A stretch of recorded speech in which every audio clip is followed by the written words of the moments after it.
एक और अहम खबर, मरकजी वजीर बराए अक़लियती उमूर मुख्तार अब्बास नकवी ने CAA और NRC कानून को वापस लेने का मुतालबा करने वालों को तनकीद का निशाना बनाया। उन्होंने कहा कि CAA और NRC का नफाज शहरियत लेने के लिए नहीं बल्कि शहरियत देने के लिए होगा। इस मौके पर उन्होंने जम्मू कश्मीर के आर्टिकल 370 का भी दिफा किया।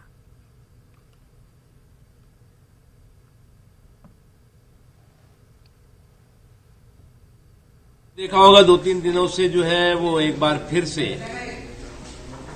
सांप्रदायिक सियासत की शोशेबाजी शुरू हुई है। कोई कहने लगा है कि नागरिकता कानून को वापस लेना चाहिए, कोई कहने लगा है कि 370 खत्म किया जाना चाहिए।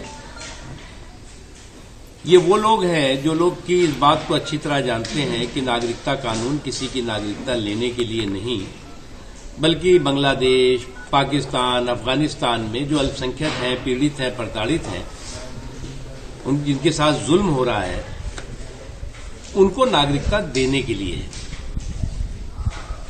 370 खत्म करने की बात है। आज 370 के खात्मे के साथ 370 से ज्यादा समस्याओं का जम्मू कश्मीर में, लद्दाख में समाधान हुआ है और वहां लोग प्रगति की मुख्यधारा में भी शामिल हो रहे हैं और पॉलिटिकल प्रोसेस के भी हिस्सेदार, भागीदार बन रहे हैं, जो कि आज आजादी से लेकर आज तक न वहां BDC के चुनाव होते थे, न पंचायत के चुनाव होते थे, न किसी तरह की पॉलिटिकल प्रक्रिया की हिस्सेदारी, भागीदारी होती थी, वो हुई है। कांग्रेस के